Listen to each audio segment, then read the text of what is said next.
Hi friends, welcome to Production YouTube channel. This is Mr. Helke. Today सावरायगोन जोङो गोबां important मोनसे lesson UP टेट नि थाखाय. So दिनैनि लेसनखौ सावरायनायनि सिगां नोंथांमोननि सिगां मोनसे निमाहा बिनो नागिरदों आरो मोनसे बाथ्राखौ फोसावनो नागिरदों. थांनाय जेब्ला आं पन्चायतनि भिडिअ बानायदोंमोन पन्चायतनि सायाव बे पन्चायतनि सायाव भिडिअ बानायनायाव आंनो मोनसे बिराद गिदिर गोरोन्थि जादों. बे गोरोन्थिखौ फोसाबना होनो नागिरदों. So नोंथांमोना जे बे भिडिअखौ नायदोंमोनब्ला आंनि लास्ट टाइम जेब्ला आं भिडिअ बानायदोंमोन बे भिडिअखौ so बेयाव नोंथांमोना मोनसे गोरोन्थि नुगोन नैबे खौराम माखौ बुंनाय जायो खौराम बुंनाय जायो जेब्ला पन्चायतनि मोनसे जथुमायाव जेब्ला मोनसे पन्चायतनि जथुमायाव 3 बाहागोनि 1 बाहागो सोद्रोमाफोरा नुजाथियो अब्ला बेखौनो खौराम होनना बुङो आं बुंदोंमोन नाथाय बियो गोरोन्थि आंना एसे गोरोन्थि जादों सो नोंथांमोना जुदि आंनि पन्चायतनि सायाव बानायनाय भिडिअखौ नायदोंमोनब्ला बेखौ फोसाबनानै ला जाहाथे बे गोरोन्थिखौ गोसोआव लाया बे जानांगौमोन 10% जानांगौमोन बियो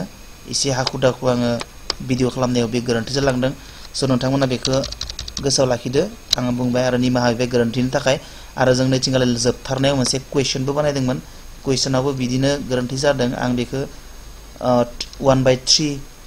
नुजाथिनायखौनो खौराम होनना बुङो होननानै बुंफ्लांदों आङो नैबेखौ नाय 16 नाम्बारखौ पन्चायतनि भिडिअ नैबे भिडिअनि लास्ट टाइम मोनसे जेब्ला भिडिअ बानायदों पन्चायतनि सायाव बेयाव मोननै गोरोन्थि नैबे सेकेन्ड नाम्बार गोरोन्थि बे जाबाय खौरामनि ओंथिया जादों बैखौ सुद्रायबानो नैबे डेफिनेटलि बिनि आन्सारखौ मिथिगोन खौरामनि ओंथिया जादों 1 नाम्बारा जाय अपसना जायोमोन गामि पन्चायतनि जथुमायाव गासै सोद्रोमाफोरनि 3 बाहागोनि 1 बाहागो नुजाथिनाय होनना बुंदोंमोन नाथाय 3 बाहागोनि 1 बाहागो जाया बेयाव 3 बाहागोनि 1 बाहागो जाया बेयाव जायो 10% जानांगौ 10% सो 10% मोनसे जुदि मेम्बारा गामि पन्चायतनि गासै सोद्रोमाफोरनि जुदि 10% मेम्बारफोरा मिटिंआव आफादाव नुजाथियोब्ला बेखौनो खौराम होननानै बुङो सो बेखिनियानो गोरोन्थिमोन नोंथांमोनसे आं सुद्रायनानै होबाय नोंथांमोना सुद्रायना लाबानो जाबाय दा थांनोसै दिनैनि भिडिअआव सो दिनै जों सावरायगोन गोबां इम्पोर्टेन्ट मोनसे लेसन बेयो जाबाय एलपि सेक्सननि आरो एमइ सेक्सननि मोननैबो गोरोबगोन नाथाय it is more important in UP सेक्सना बांसिन इम्पोर्टेन्ट बियो सो नोंथांमोना बेखौ जुदि फारि नायलाङोब्ला पार्लामेन्टनि सोमोन्दै डिटेल्स मिथिगोन नाथाय दिनैनि भिडिअआ एसे डिफरेन्ट जागोन बे भिडिअआव आङो कुइसनखौ बानायदों माखासे खिन्थु आं गोरोन्थि अपसन माखासे मोनब्रै अपसन होआखै बेयाव थार एन्सारखौल' आङो बेयाव लिरनाय जादों सो नोंथांमोना कुइसनखौ गावबा अपसनफोरखौ मिथिनांगौनि बारा खोथा गैया अपसनखौ जानला मानला होलाबायो सो एन्सारखौ मिथिबानो नोंथांमोना नाम्बारखौ मोननो हागोन बा कारेक्ट एन्सारखौ सायख'नो हागोन सो नाम्बार 1 आव दङ जोंनिया मा लकसभा राज्यसभा आरो हादोरगिरिजों दाजानाय माया पार्लामेन्टआ मोनसे बाथ्राखौ गोसोआव लाखिनांगोन नोंथांमोना पार्लामेन्टआ बुंबा पार्लामेन्टआ मा द composition of parliament it is consisted of Lok Sabha Rajya Sabha and president सो बे मोनथाम उइंजों दाजानाय पार्लामेन्टआ दा थांनायसो जों दाना कुइसन माखासे थख' सावरायलांबाय थागोन बाराद्राय बाथ्रा बुङा आङो मानोना बे जेबो बुंनो गोनां गैया डाइरेक्ट नोंथांमोना किसुमान पइन्ट्स इम्पोर्टेन्ट पइन्ट्स दं बेफोरखौ गोसोआव लाखिलांबाय था नाम्बार 2 थांनायसो जोङो नाम्बार 2 मा दङ राज्यसभानि गासै सोद्रोमाया बेसेबां मेक्सिमाम स्ट्रेंथ होनना बुंदों बेखौ राज्यसभानि मेक्सिमाम स्ट्रेंथआ जाबाय 250 गोसोआव लाखि एकदम परीक्षायाव फैयो बियो टेट एग्जामनि थाखायल' नङा बियो जायखिजाया एग्जामनि थाखायबो बिराद इम्पोर्टेन्ट सो 3 नाम्बार थाङो जोङो राज्यसभानि बेसेबां सोद्रोमाफोरखौ बिसायख'थिनि गेजेरजों सायख'नाय जायो आरो बेसेबां सोद्रोमाफोरखौ हादरगिरिया थिसुनो माने नमिनेट खालामो बेसेबांफोरा इलेक्टेड आरो बेसेबां अनजिमाफोरा नमिनेटेड सो भेरि इम्पोर्टेन्ट नोंथांमोना गोसोआव लाखिनो हागोन गासै 233 सोद्रोमाफोरखौ माने इलेक्शननि गेजेरजों इनडाइरेक्ट इलेक्शननि गेजेरजों सायख'नाय जायो राज्यसभानि एमपिफोरखौ आरो 12 जनखौ प्रेसिडेन्टआ माने हादोरगिरिया नमिनेट खालामो नमिनेशन होयो माने थिसुनो आरोना इलेक्शननि थ्रुयै जों बिसोरखौ सायख'नाय जाया नाथाय बिसोरखौ डाइरेक्ट प्रेसिडेन्टआ सायख'नानै मेम्बार अफ पार्लामेन्ट माने एमपि खालामनाय जायो सो भेरि इम्पोर्टेन्ट ओमफ्राय दाना गासै बेसेबां दङ जोंनियाव बेखौ गोसोआव लाखि नोंथांमोना नै मोननै फिगार नुबाय नोंथांमोना मेक्सिमाम स्ट्रेंथ अफ राज्यसभाया जाबाय 250 खिन्थु प्रेजेन्टलि जोंनियाव दा बेसेबां दङ बेसेबां एमपिफोर दङ 245 एमपिसफोर दङ सो बेनिखायनो सोङोबा माबानि आथिखालनि जोंनि राज्यसभानि मेम्बार्सफोरा बेसेबां हाउ मेनि members R there in the parliament होनना बुङोबाथाय 240 जागोन 245 जागोन आरो जि कुइसना जायोबा व्हाट इज द मेक्सिमाम स्ट्रेंथ अफ राज्यसभा होनना बुंबा मिथिगा 250 जागोन नोंथांमोना बेखौ कनफ्यूज खालामनाङा सो थांनोसै नेक्स्टआव 4 नाम्बारखौ नाय 4 नाम्बारा जाबाय मा आसामाव गासै बेसेबां राज्यसभानि मासिफोर दं 7टा भेरि इम्पोर्टेन्ट गोसोआव लाखिथारनांगोन बेखौ दाना आरो मोनसे बिराद इम्पर्टेन्ट 5 नाम्बारा परीक्षायाव फैयो एग्जामाव फैथारो मा आयदानि सायाव सोनारनानै हादोरगिरिया सा 12 सोद्रोमाफोरखौ राज्यो सभायाव थिसनो जेनेबा 233 मानसिफोरखौ राज्यो सभाया जोङो इनडाइरेक्ट इलेक्शननि हेफाजाबजों एमपि बानायो एमपि अफ राज्यो सभा आरो सा 12 जनखौ खिन्थु प्रेसिडेन्टआ नमिनेट खालामो थिसनो आरो इलेक्शननि हेफाजाबजों नङा बे डाइरेक्ट थिसनो खिन्थु बे मानसिफोरखौ मोनसे क्वालिटी बै मानसिफोरनो जे 12 जन मानसिफोरनि मोनसे क्वालिटी नायि मोननै मोनथामसो दिखाव मोननै मोनथामसो आयदायाव रोंखा राखानि सायाव सोनारनानै बिसोरखौ सायख'नाय जायो बे आयदाफोरा मा सासे मानसिया जुदि हारिमुआव बिराद रोंखा राखाबा तारमाने नैखिना आयदाखौ नायनानै बेखिना आयदायाव जुदि सोरबा सासे मानसिया खुब रोंखा राखाबा हादरावनो सासे बिराद मुंदांखा मानसि स' बेबायदि मानसिफोरखौ एमपि बानायो जेरैबायदि सचिन तेन्दुलकार स्पर्ट्स होनबाथाय माव गोलैगोन बियो आरिमुफोराव गोलैगोन समाजनि खामानियावबो गोलैगोन बियो थुनलाइयाव बिराद गोरों मानसिफोरखौबो राज्यो सभानि एमपि बानायो बिगियानाव साइन्सनि डिपार्टमेन्टनि बिराद गोरों मानसिफोरखौबो प्रेसिडेन्टआ जुदि गोसो जायोबाथाय एमपि खालामनो हायो राज्यो सभानि स' बेबायदि स' नोंथांमोना मिथिनांगोन प्रेसिडेन्टआ राज्यो सभायाव सा 12 जन मानसिफोरखौ सायख'नाय समाव बे मानसिफोरनि मा दिगखौ नायनाय जायो मा दिगखौ नायनाय जायो बे जाबाय हारिमु थुनलाइ बिगियान आरो समाजारि खामानि माने ससियेल सार्भिस थ' बेखिना 6 नाम्बारखौ नाय 6 नाम्बारा जाबाय भेरि इम्पर्टेन्ट राज्यो सभानि सोद्रोमाफोरखौ मा रोखोमनि बिसायख'थिनि गेजेरजों सायख'नाय जायो खेंसालिया ना डाइरेक्ट खेंसालिया बिसायख'थिनि गेजेरजों राज्यो सभानि एमपिफोरखौ राज्यो सभानि सोद्रोमाफोरखौ खेंसालिया बिसायख'थिनि गेजेरजों सायख'नाय जायो भेरि इम्पर्टेन्ट गोसोआव लाखि राज्यो सभाखौ आरो मा गुबुन मुङै मिथिनाय जायो राज्यो सभाखौ मा मिथिनाय जायो गागि आफाद पार्मानेन्ट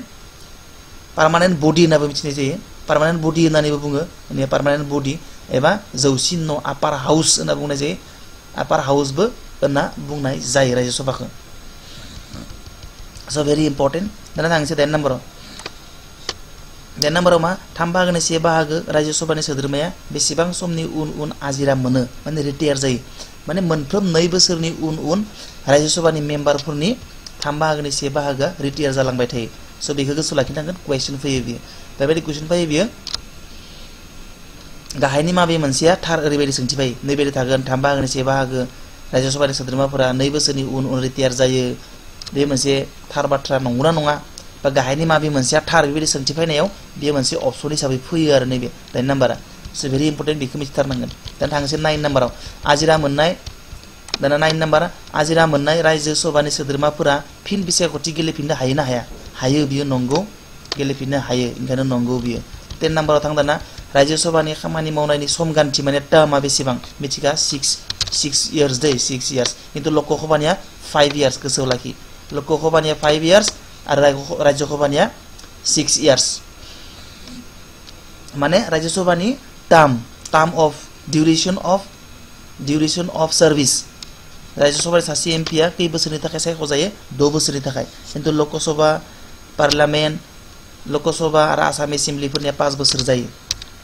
बियोल' 6 बोसोर जायो राज्यो सभानिया स' भेरि इम्पर्टेन्ट गोसोआव लाखि दाना 11 नाम्बार गोसोआव लाखि राज्यो सभानि सोद्रोमा जानोब्ला सासे सुबुङा खमैबो बेसेबां बैसो जाथारनांगोन बेखौ गोसोआव लाखि 30 बोसोर 30 इयार्स जानांगोन खिन्थु लकसभानि सोद्रोमा जानो थाखाय 25 इयार्सल' नांगौ स' भेरि इन्टारेस्टिं आरो इम्पर्टेन्ट पइन्ट्स स' 12 नाम्बारा सासे एससि एसटि सुबुङा बिसोरनि थाखाय थिखानाय समस्थिनि बाहेराव बिसायख'थि गेलेना एमपि जानो हायो ना हाया हायो थारमाने मा लकसभानि आसाम राज्यो सभानि थाखाय मोननै समस्थिया थिखानाय दं आसामाव मोननै समस्ति दं आसामाव जाय मोननै समस्तिया एसटिफोरनि थाखाय थिखानाय किन्तु बै एसटि मानसिफोरा गावसोरनि थिखानाय समस्तिनि अनगायैबो गुबुन जेनेरेल समस्तिफोरावबो इलेक्शन गेलेनो हायो जुदि सुबिदा मोनोब्ला स' भेरि इन्टारेस्टिं आरो इम्पर्टेन्ट पइन्ट 12 नाम्बाराबो दाना थांसै जोङो 13 नाम्बाराव मा दङ राज्यो सभा बा लकसभानि सासे सोद्रोमाखौ बिबाननिफ्राय एरख्लायनाय बा एरख'नायनि सुबिदाफोरा भारतारि संबिजिरनि बबे सिडिउलाव मख'नाय दं थारमाने डिसक्वालिफिकेसन सासे एमपिखौ लकसभानियानो जा राज्यो सभानियानो जा सासे एमपिखौ जुदि डिसक्वालिफाइ खालामनाय जि सुबिदा बे डिसक्वालिफाइ खालामनायनि सुबिदाया जोंनि भारत संबिधाननि भारत संबिजिरनि 10 सिडिउल 10 शिड्यूलाव मख'नाय दं स' बेबो गोनांथार पॉइंट 40 नम्बराव सासे संसदारि सोद्रोमाया गावनि बिबानखौ एंगारनो सानोब्ला बियो बिबान एंगारनायनि रेजिगनेशन लेटार माने बिबान एंगारनायनि लाइजामखौ सोरनो होनांगौ सोरनो गथायनांगौ बे बिराद इम्पोर्टेन्ट मोनसे पॉइंट सासे संसदा सासे एमपीआ जुदि रिजाइन होनो नागिरोबा रिजाइन होनो लुगैयोबा बै एमपीआ रेजिगनेशन लेटारखौ सोरनो होनांगौ बे जाबाय नैनो होनांगोन सोर बियो राज्य सभानि मासिगिरि चेयरमैन ऑफ द राज्य सभा नङाबा लोकसभानि स्पीकारनो बियो बे रेजिगनेशन लेटारखौ गथाय थारनांगोन आरो प्रेसिडेन्टनो बियो गथाया कनफ्यूज जानो हागोन मालाबा प्रेसिडेन्टसो गथायनांगौ जां ओरैबायदि साननो हागौ किन्तु प्रेसिडेन्टनो गथाया रेजिगनेशन लेटारखौ सोरनो गथायनांगौ राज्य सभानि चेयरमैन एबा लोकसभानि स्पीकारनो सोरखौ राज्य सभानि मासिगिरि खालामनाय जायो माने सोरखौ प्रिसाइडिं अफिसार खालामनाय जायो राज्य सभानि प्रिसाइडिं अफिसारा सोर एबा राज्य सभानि एक्स अफिसियो चेयरमैना सोर बे जाबाय वाइस प्रेसिडेन्टखौ राज्य सभानि एक्स अफिसियो चेयरमैन खालामनाय जायो नङाबा प्रिसाइडिं अफिसारबो होनना बुङो बेखौ प्रिसाइडिं अफिसार खालामनाय जायो वाइस प्रेसिडेन्टखौ मबेनि राज्य सभानि मा खालामनाय जायो प्रिसाइडिं अफिसार एबा एक्स अफिसियो चेयरमैन खालामनाय जायो बियो फिक्स संबिधानावनो लिरदोंखायो 16 राज्य सभानि मासिगिरिया संसदनि सोद्रोमाना बियो सोद्रोमा नङा दे बियो संसदनि बियो पार्लियामेन्टनि मेम्बार नङा जेरैबायदि प्रेसिडेन्टआ पार्लियामेन्टनि सासे मेम्बार आरो एमपी गासै एमपीफोरा पार्लियामेन्टनि साफा मेम्बार किन्तु राज्य सभानि मासिगिरि माने सोर वाइस प्रेसिडेन्टआ स' वाइस प्रेसिडेन्टआ राज्य सभानि बियो पार्लियामेन्टनि मेम्बार नङा 17 संसदनि आफादफोरखौ सोर लिंथुमो पार्लियामेन्टनि सेसनफोरखौ सोर लिंथुमो पार्लियामेन्टनि सेसनफोरखौ प्रेसिडेन्टआ माने हादोरगिरिया लिंथुमो किन्तु मिटिंखौ सोर सालायो आफादखौ स्पीकारासो सामलायो लिंथुमनाया प्रेसिडेन्टआ लिङो हादोरगिरिया लिङो किन्तु मिटिंखौ सामलायनाया स्पीकारासो सामलायो 18 नम्बर एबा 19 नम्बर संसदआ बोसोरै खमैबो बेसेबां खेब आफाद जथुमो बा जथुमनांगौ खैबार सेसन जायो खैबार मिटिं जायो पार्लियामेन्टआव बोसोराव खैबार मिटिं जायो नियम मथे बेसेबां जानांगौ मिनिमाम खमथारब्ला बेसेबां जानांगौ खेबनै जानांगौ खेबनै मिटिं जाथारनांगौ आरो पार्लियामेन्टआव बोसोराव 19 नम्बराव नाथाय सरासनस्रा भारतारि संसदआ बोसोराव खेबथाम आफाद जथुमो बेफोर जाबाय ओरैनो मिनिमाम खेबनै जनांगौ किन्तु जेनेरेलि मा खोनथाम जनाय जायो आरो जोंनि भारतनि सेसनाव मोनथाम सेसन जायो आरो बे सेसनफोरा मा बाजेट सेसन फेब्रुवारिनिफ्राय मेनि गेजेराव जायो मनसुन सेसन जुलाइनिफ्राय सेप्तेम्बराव जायो आरो विन्टार सेसन नभेम्बरनिफ्राय डिसेम्बरनि गेजेराव जायो आरो स' भेरि इम्पर्टेन्ट आरो भेरि माने इम्पर्टेन्ट पॉइंट्स टु रिमेम्बर दा थांनोसै जोङो 20 नम्बराव मा दङ व्हाट इज द मैक्सिमम स्ट्रेंथ अफ लोकसभा दाना लोकसभानि मैक्सिमम स्ट्रेंथआ जाबाय 552 552 बे जाबाय मैक्सिमम स्ट्रेंथ किन्तु 552 लोकसभानि एमपीफोर थायाबो जानो हानाय किन्तु बेसेबां जानो हायो 552 ता मेम्बार जुदि सरकारा गोसो जायोब्ला बेसेबां माने एमपीफोर लोकसभायाव एमपीफोर इलेक्शननि गेजेरजों थिसननानै लानो हायो किन्तु जोंनि भारताव दा 552 ता एमपीफोर गैया बेनिखायनो दा जोंनि पार्लियामेन्टआव बेसेबां एमपीफोर दङ होनना बुंबाथाय 545सो जायो बेनिखायनो कुइसन सोंदों 21आव दासान्दि लोकसभायाव बेसेबां सोद्रोमाफोर बिसायख'थिनि हेफाजाबजों सायख'नाय जायो आरो बेसेबां सोद्रोमाफोरखौ हादोरगिरिया थिसनो गासै 543 एमपीफोरखौ बिसायख'थिनि गेजेरजों सायख'नाय जायो आरो सानैखौ प्रेसिडेन्टआ नमिनेट खालामो जेरैबायदि राज्य सभायाव 12 सोद्रोमाफोरखौ एमपी महरै राज्य सभानि एमपी महरै प्रेसिडेन्टआ सायख'यो थिक बेबायदिनो लोकसभायावबो 2 सोद्रोमाखौ एमपी महरै सायख'यो प्रेसिडेन्टआ स' भेरि इन्टारेस्टिं पॉइंट दा सोङोब्ला गासै बेसेबां एमपी दं होनना सोङोब्ला जोंनि एन्सारा जागोन 545 एमपिस दं जोंनिया लोकसभायाव दासान्दि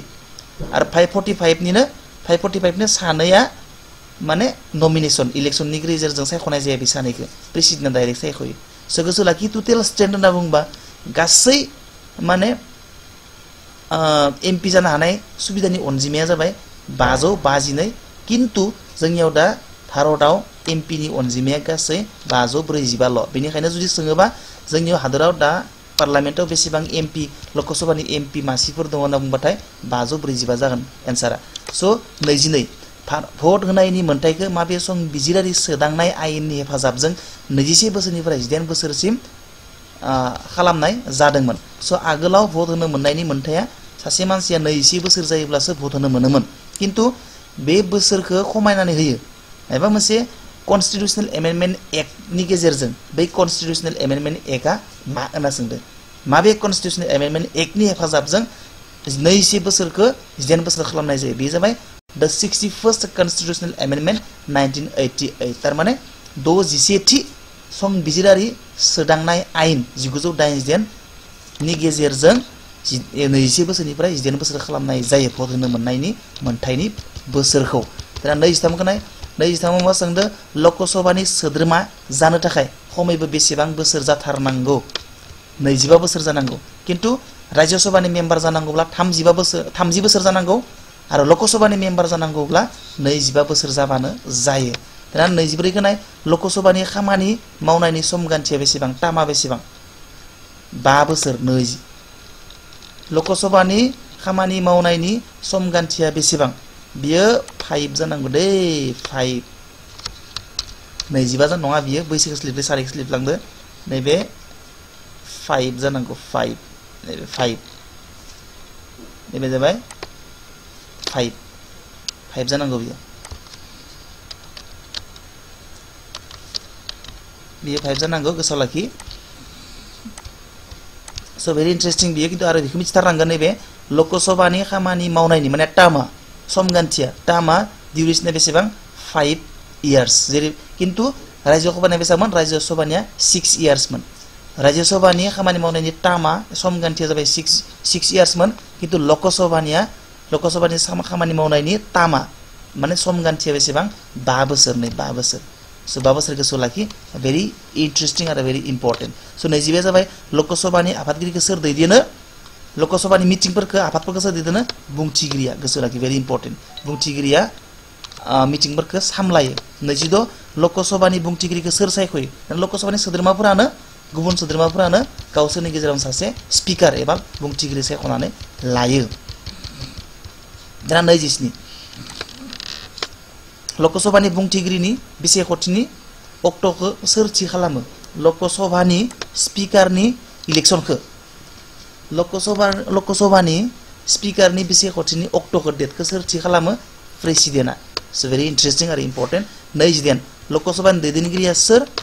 लकसभानि दैदेनगिरिया बुंथिगिरि माने हेड अफ द सभा लकसभानि हेडआ जाबाय हु इज द हेड अफ द लकसभानि हेडआ जाबाय नै बुंथिगिरि स' स्पिकारानो जाबाय हेड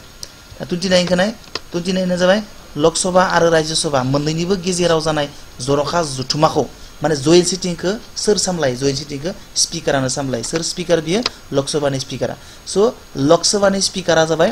जयेन्ट सिटिंखौ सामलायो जयेन्ट सिटिं माने मा राज्य सभा आरो लकसभा जेब्ला मोन्नैबो जथुमो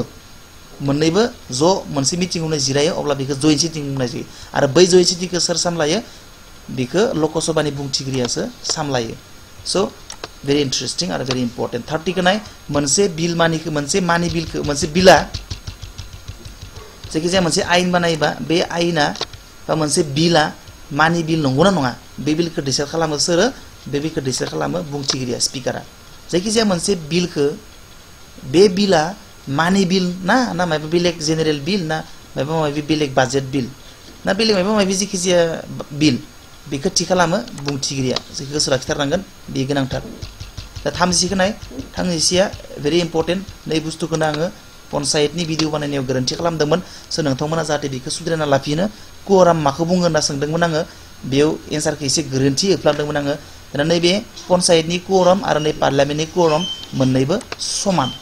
स' दिनैनो बुंखाबाय आङो बे गोरोन्थिखौ जाहाथे नोंथांमोना सुद्रायनानै लायो कुवराम माखौ बुङो कुवरामा जाबाय संसदनि जायखिजाया मोनसे जथुमायाव खमैबो मोनसे अनजिमानि सोद्रोमाफोरा नुजाथिथारनांगौ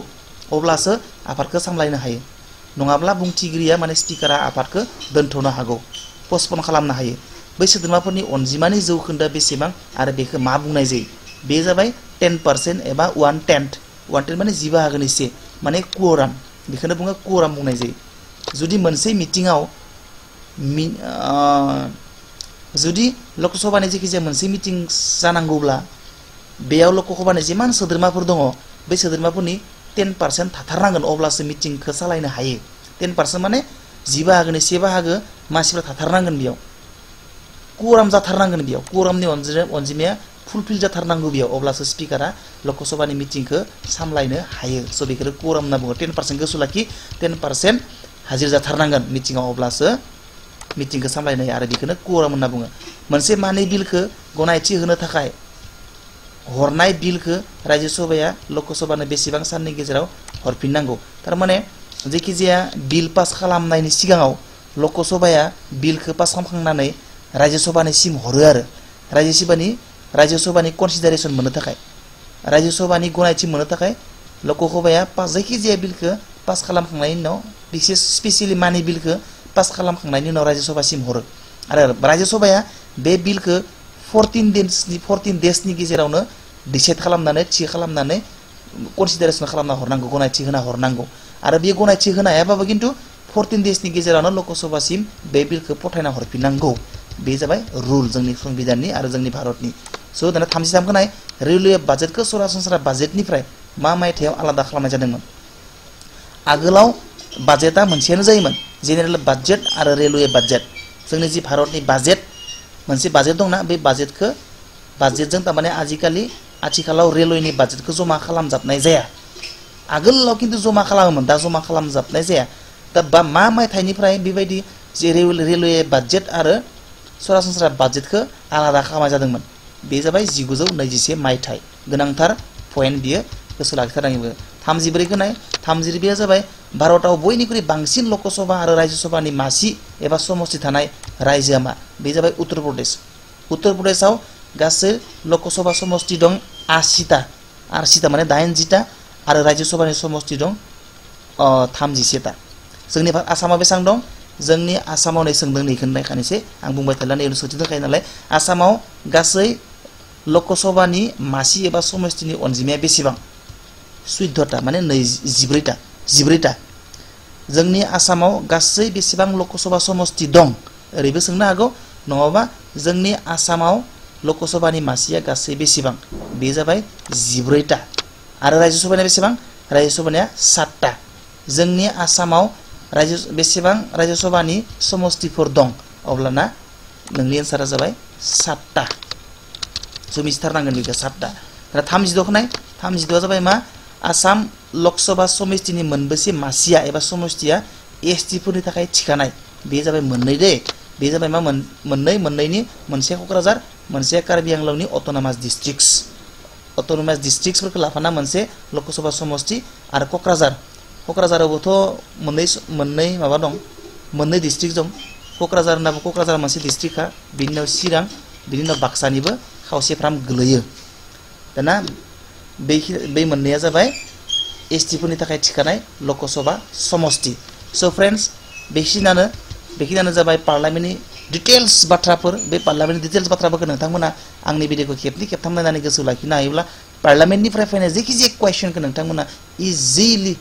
मार्क्सखौ सिकिउर खालामनो हागोन स' आरो इयुनाव मोजां भिडिअ बानायबावगोन नोंथांमोननि थाखाय आङो इक'नमिक्सनि सायाव आङो नेक्स्टआव भिडिअ बानायगोन स' नोंथांमोना गोबाङानो आंखौ इक'नमिक्सनि भिडिअ बानायनो थाखाय रिकुवेस्ट खालामहरदों थ' नोंथांमोननि रिकुवेस्ट लेखा आङो थाबैनो इक'नमिक्सनि सायाव आङो भिडिअ बानायगोन स' इयुननि भिडिअ लोगो मोननाय मिजिंजों दिनै बेखिनियाव दोनथ'बाय गोजोन्थों बाय